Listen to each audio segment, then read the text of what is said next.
यह पंच तत्व संपन्न नहीं होते। यहाँ पर यह पांच तत्व के बाद भी एक तत्व बताया है, जैसे कि कोई एक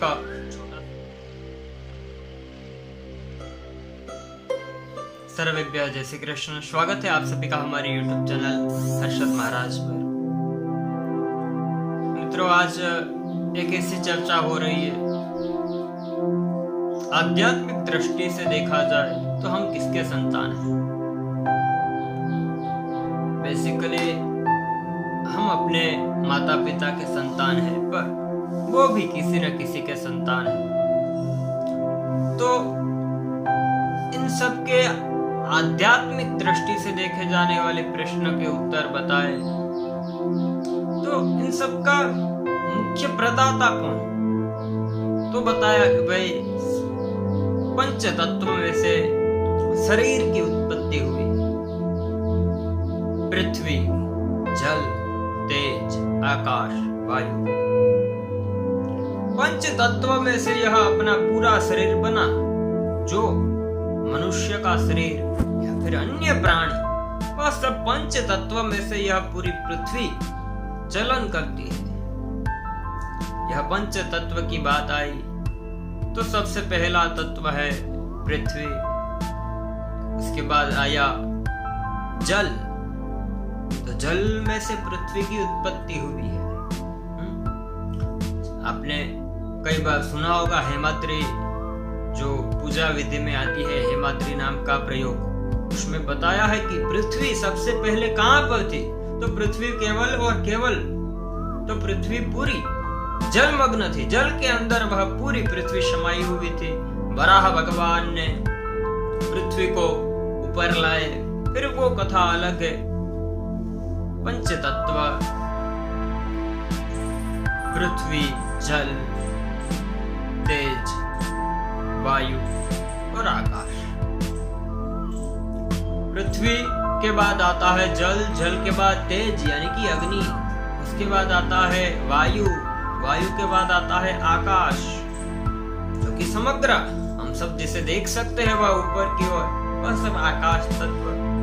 आकाश में से उत्पन्न हुई हवा, जिसे हम वायु तत्व कहते हैं, और वह वायु घर्षण से उत्पन्न हुई अग्नि, और अग्नि शांत होने के बाद जो हुआ वह जल, और जल में से उत्पन्न हुई यह सृष्टि यानी कि मां धरती। और वह धरती के पति कौन है? पति होंगे तो यह पूरी सृष्टि उत्पन्न होगी। तो बताया कि हम तो सब मां धरती के संतान हैं। माता भूमि पुत्रो हम पृथिव्याः, माता भूमि पुत्रो हम पृथिव्याः। माता के हम सब संतान हैं। माँ धरती को हम माँ स्वरूप मानते हैं, माँ धरती को नमन करते हैं। कोई भी छोटी छोटी पूजा हो, बड़ी पूजा हो, उसमें माँ धरती का आवाहन किया जाता है।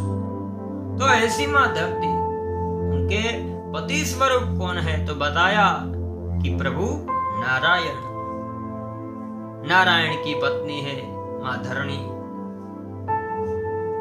दो पत्नी बताई भगवान नारायण की, एक लक्ष्मी और दूसरी माँ धरा।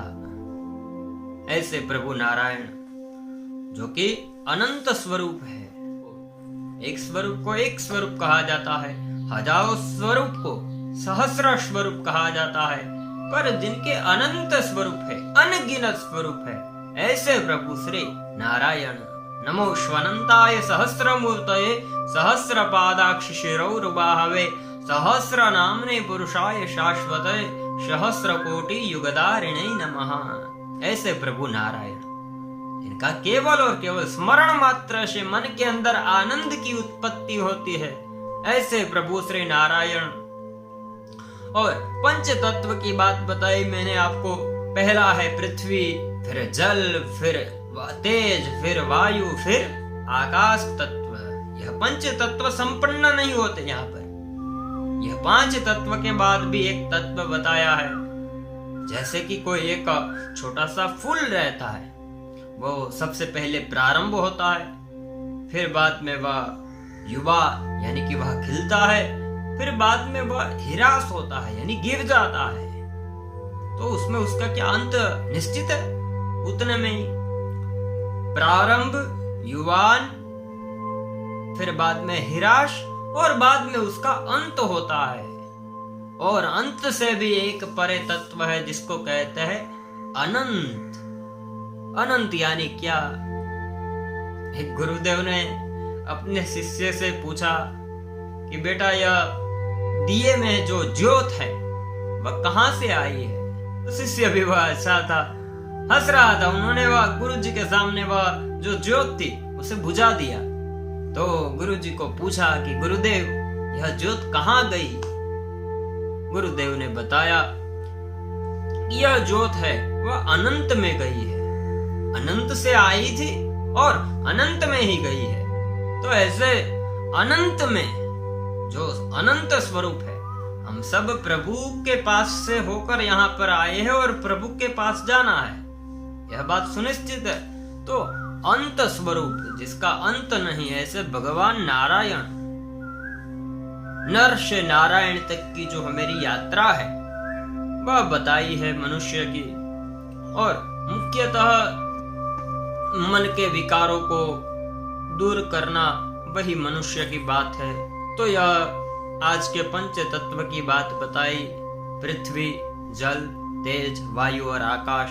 और उनसे भी एक परे तत्व है, आकाश का अंत कहां पर है? तो बताया अनंत में। अनंत यानी भगवान नारायण, जिसका कोई अंत नहीं, ऐसे भगवान नारायण अनंत, ऐसे स्वरूप को नमन करते हुए आज की वीडियो में इतना ही। मिलेंगे कुछ नए नए एपिसोड के साथ। तब तक के लिए जय श्री कृष्ण। अपने घरों में रहे, सुरक्षित रहे। धन्यवाद।